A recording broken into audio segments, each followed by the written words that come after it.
Hello everyone, welcome to ফান্ডাস digital marketing YouTube channel. Facebook ad সিরিজের আজকের ভিডিওতে আমরা আলোচনা করব আমরা যখন ফেসবুকে অ্যাডস রান করি এবং আমরা ফেসবুককে পেমেন্ট করে আমরা একটা অ্যাড রান করি, তো সেই পেমেন্টটা বা সেই টাকাটা ফেসবুক কিভাবে আমাদের থেকে কেটে নেয়।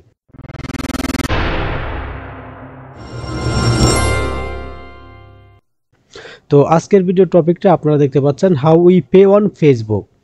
তো আমি যদি একটা অ্যাডস ম্যানেজারে চলে যাই, আমি একটা অ্যাডস ম্যানেজারে চলে যাচ্ছি এবং এখানে আমি একটা ক্যাম্পেইন ওপেন করে নিচ্ছি।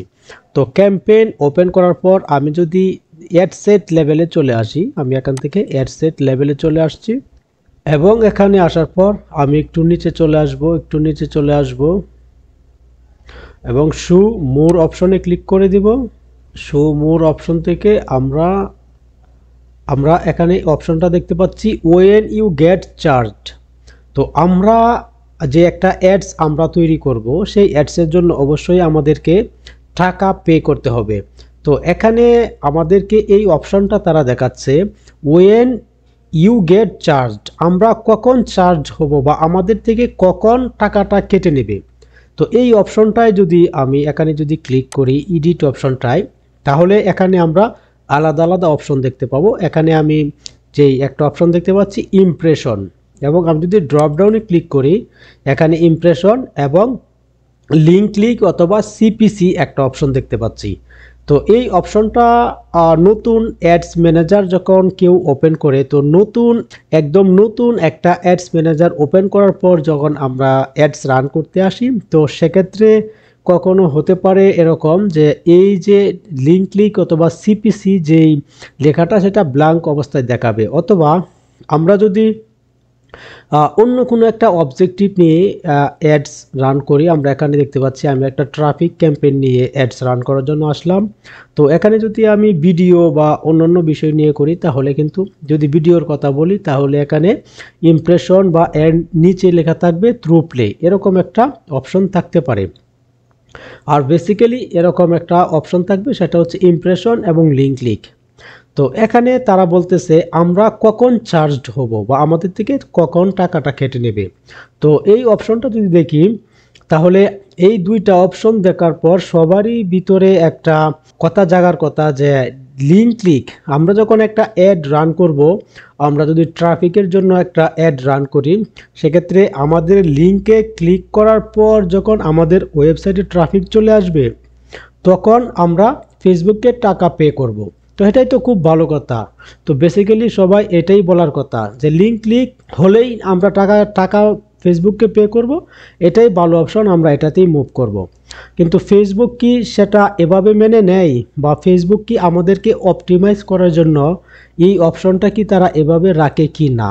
তো এখানে আমরা যে দুইটা অপশন দেখতে পাই, এই দুইটা অপশনের কোনো ইফেক্টই পড়ে না। আমরা এখানে লিঙ্ক ক্লিক অথবা ইমপ্রেশন সিলেক্ট করি না কেন, ফেসবুক আমাদের থেকে টাকা কেটে নেবে ইমপ্রেশনের উপর ভিত্তি করে। যেমন আমি যদি বলি, আমরা যখন একটা অ্যাডস রান করি, তো এই অ্যাডসটা তো অবশ্যই অকশনে পার্টিসিপেট করে। আমি যদি অপশনটা আপনাদেরকে দেখাই, তো অকশন নিয়ে এর আগেও আমাদের একটা ভিডিও পাবলিশ হয়েছে, আপনারা অকশন কি এবং কিভাবে কাজ করে এই বিষয়টা আপনারা জেনে নিতে পারেন। তো এখানে আপনারা দেখতে পাচ্ছেন বাইং টাইপ অকশন।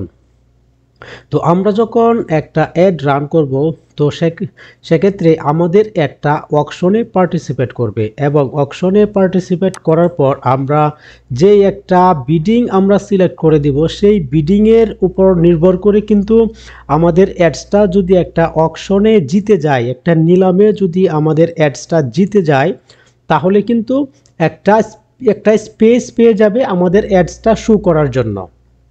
আর সেটা একটা ইমপ্রেশনও হতে পারে, একটা লিঙ্ক ক্লিকও হতে পারে, অথবা অন্য কিছুও হতে পারে। তো এর মানে হচ্ছে আমাদের অ্যাডসটা যখন অকশনে পার্টিসিপেট করবে, অকশনে পার্টিসিপেট করার পর আমাদের অ্যাডসটা জিতে গেলে আমাদের একটা ইউজারের সামনে আমাদের অ্যাডসটা শো করবে এবং একটা ইমপ্রেশন পাবে। তো এর ফলে কি হবে, আমাদের থেকে টাকা কেটে নেবে। তো সেমভাবে আমরা যদি এখানে দেখি, আমরা যদি একটা অ্যাড রান করি এবং অ্যাড রান করার পর আমরা যদি দেখি, আমরা একটা অ্যাড রান করলাম এবং অ্যাড রান করার পর হচ্ছে আমরা এখানে 1000 ইমপ্রেশন পেলাম এবং 1000 ইমপ্রেশন থেকে আমি আমার 100 টাকা খরচ হয়ে গেল। আমরা যদি এক্সাম্পল হিসাবে এখানে ধরি এবং আমার লিঙ্ক ক্লিক হলো বা আমার কনভার্সন হলো হচ্ছে 10, আমার 10টা কনভার্সন হলো বা 10টা আমার লিঙ্ক ক্লিক হলো। তো সেক্ষেত্রে এখানে আমার যে 1000টা যে ইমপ্রেশন হলো, আমার টাকা খরচ হয়েছে সেখানে 100 টাকা। তো সেক্ষেত্রে আমার একটা লিঙ্ক ক্লিকের জন্য আমার কত টাকা করে খরচ হলো? 10 টাকা করে। তো একটা লিঙ্ক ক্লিকের জন্য আমার 10 টাকা করে খরচ হলো। আর সেক্ষেত্রে আমার সিপিসিটা কত হয়ে গেল? এখানে আমার সিপিসিটা হলো 10। তো এখানে ইমপ্রেশন কত হচ্ছে বা আমরা কত কনভার্সন আমরা পেলাম সেটা কিন্তু নির্ভর করে না। সেটা আমাদের যে এখানে ইমপ্রেশন এবং লিঙ্ক ক্লিক এর ভিতরে হচ্ছে আমরা কত ভালো টার্গেটিং করতে পারছি সেটা হচ্ছে মুখ্য বিষয়। আমরা যদি ভালো টার্গেটিং করি এবং ভালো টার্গেটিং করার ফলে যদি আমাদের অ্যাডসটা যদি 1000 ইমপ্রেশন হয়, তো 100 টাকার ভিতরে যদি 1000 ইমপ্রেশন হয়, সেক্ষেত্রে আমরা 10টা কনভার্সন পেতে পারি। এক্সাম্পল হিসাবে আমি ধরে নিচ্ছি। এবং আমাদের টার্গেটিংটা যদি খুবই খারাপ হয় তাহলে আমরা কি করতে পারি? আমাদের টার্গেটিংটা এখানে যদি খুব খারাপ হয়, আমরা এখানে 1000 ইমপ্রেশন পেলাম এবং আমার সেম 100 টাকা এখানে খরচ হলো, আর এখান থেকে আমি লিঙ্ক ক্লিক পেলাম বা কনভার্সন পেলাম 5। তো এখানে আমার সিপিসি রেট কত হলো? এখানে আমার সিপিসি রেট হয়ে গেল 20 টাকা। এখানে আমার সিপিসি রেট হয়ে গেল। তো সিপিসি রেট এবং ইমপ্রেশন, এই বিষয়টা আশা করি আপনারা বুঝতে পেরেছেন এবং ফেসবুক আমাদের থেকে কখন কিভাবে চার্জ করে নেয়। তো এখানে এই অপশনগুলি কোনো বিষয় না, এটা অপটিমাইজ করার অপশন শুধুমাত্র দিয়ে রাখছে। তো এই বিষয়গুলি কিন্তু বিভিন্ন বড় বড় যারা এক্সপার্ট এই পর্যন্ত যারা কাজ করে আসছে তাদের কাছ থেকে কিন্তু এই বিষয়টা প্রমাণিত এবং পরীক্ষিত। তো আশা করি আপনারা এই বিষয়টা খুব ভালোভাবে বুঝতে পেরেছেন। ওয়েন ইউ গেট চার্জ, আপনারা কখন ফেসবুককে টাকা দিবেন একটা অ্যাড রান করার পর। তো আশা করি এই বিষয়টা আপনারা খুব ভালোভাবে বুঝতে পেরেছেন।